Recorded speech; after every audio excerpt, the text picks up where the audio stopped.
This is political and social empowerment on a scale that is without precedent in history and without parallel in the world.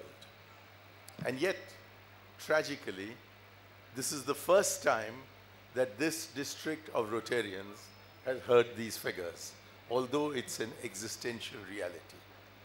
It is, I think, a reflection of the gap between us and them. And that is the gap that needs to be bridged by trying to see what we can do, who are fortunate and who are successful, to enable these communities of self-elected leaders to consolidate their political and social power into the genuine empowerment of these communities. That's the first E, empowerment. For if you look back at the family history of about 90% of those who are gathered at this meeting and ask them what was the education their father had, it might turn out to be a college degree. If you ask them what their grandfather studied to, it'll probably turn out to be a metric. And if you ask about the great-grandfather's education, there'll be an embarrassed look and say, we think he went to school.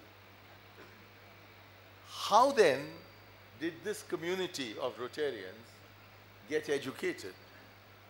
It couldn't have got educated if it hadn't been for the complete dismantling, along with independence, of the feudal system on which colonial India had rested.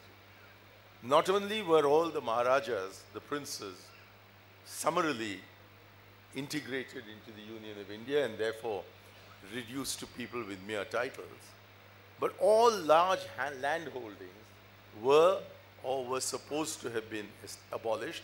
Certainly the zamindari system was abolished, even if we didn't succeed in getting rid of all zamindars.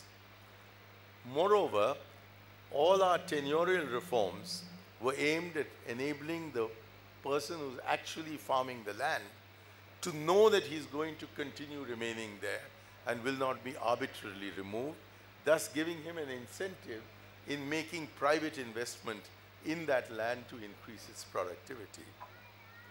And into this vacuum created by the virtual disappearance of the feudal class, the professionals of India were allowed to walk in, and a middle class began. And the first thing that the middle class did when it got empowered was to say, we want the world's best education at the world's least cost. And so we got this network of Indian institutes of technology, without which Silicon Valley would not today exist. And how much did they spend for their education? Nothing beyond the price of the samosa in the local college cafe. For virtually free, the world's best education was offered to the best and the brightest of Indians. Equally, virtually free healthcare was assured to those who were successful Indians. For you could get into the All India Institute of Medical Sciences for free, even if there were no dispensaries and certainly no hospitals for that 1 billion number of Indians who were living out in the boondocks. So this empowerment is what led to entitlements. Entitlements of food, food security. We have a system of rationing which enables the middle class to get its basic food requirements at a fraction of the real cost of producing that food. You get huge investments in municipal water supply so that potable drinking water is taken for granted in every Rotarian household. You have an assurance of health, an assurance of education, an assurance of infrastructure, and in fact so many cars that the infrastructure can't cope with that. So this process of empowerment is what enables us as the middle class to secure our entitlements. And the combination of empowerment and entitlements over a period of 1 or 2 generations has produced 1 million Indians who are richer than any other 1 million Indians in anywhere in the world, 10 million Indians who are better off than almost any other group of 10 million rich Indians, and 60 million Indians who are better, who are the envy of Germany. Empowerment leading to entitlements, and the two together ensuring enrichment. If that has worked for us, why should it not work for the poor? For what basically is the reason for their poverty? It is that although our system provides for entitlements of food and other essentials through the public distribution system, of drinking water through a series of schemes, most of them named after Rajiv Gandhi, to housing under schemes named after Indira Gandhi or Kadangir Karunanidhi, as the case may be, if it leads to the provision of education under the Sarva Shiksha Abhiyan, to health under the National Rural Health Mission, and yet none of it actually reaches the people, or very little of it reaches the people, because instead of being empowered to access their own entitlements, they're told that a benevolent bureaucracy will deliver these entitlements to the people at large. And this benevolent bureaucracy made up truly of the best and the brightest. I'll give my own example, not because I wish to boast, but because I wish to denigrate it. And I appeared with about 200,000 candidates in 1963, was it 62, for an examination. I stood 7th in the country, and I was told at the age of 21 that you're really remarkable, and we're going to dig the ladder of success into your career at this age and guarantee you that you will get to the top of the ladder, the only question being as to whether the gradient that I will be adopting will be a very fast one or the gradient will be relatively slower. But otherwise, success was guaranteed. And when you have success guaranteed to somebody who's told from the age of 5 to the age of 20 that he really is the best and the brightest, it goes to the head.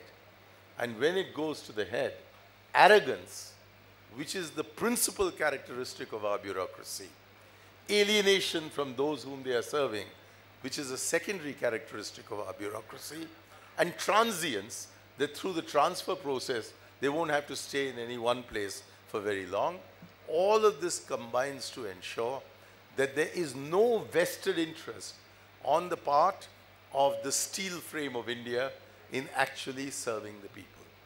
So our entire syndrome of trying to develop the people in a benevolent fashion, that you've elected us, we've got the brightest civil servants in the world, and therefore they'll look after you, you please don't look after yourself, has led to a peculiarly Indian expression, the Mai Baap Sarkar, which for our friends from abroad, I would like to translate as the mummy daddy government. You want food? Come to mummy. You want drinking water? Come to mummy. You want education? Come to daddy. If you want health, come to daddy. And in exchange, once every 5 years, all you need to do is give us your vote. And this we describe as democracy. What is the consequence of democracy of this kind? It is that every 5 years, the masses of India do really determine who will govern this country. Every 5 years, the masses of India determine who will govern this country. And in between, it's the classes of India who determine how the country will be governed, irrespective of whom you elect to power. Now, the people of India have fortunately been fooled so far. For 60 years, they've been using elections as the opportunity to express their vengeance.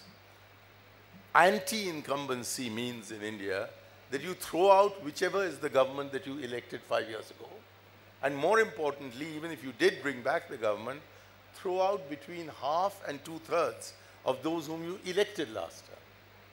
And you exercise this anti-incumbency so ruthlessly and so indiscriminately that even good guys like me get defeated. Thus far, we have succeeded in having a kind of spout in our democracy which enables the steam that has gathered to escape at the poll booth every 5 years. But it is already dawning on the people of India that there's something wrong here. Whomever we elect, nothing changes. That, to use the great Punjabi expression, Natha Singh, Prem Singh, one and the same thing. It makes no difference whom you've elected. Your condition remains as it is. And the danger is that in this kind of a situation, somebody will come along on a white horse and say the problem is democracy, leave it to me and I'll give it to you. And there are very, very respected voices in India asking that we dismantle our parliamentary democracy, go towards a presidential system, so that whoever gets elected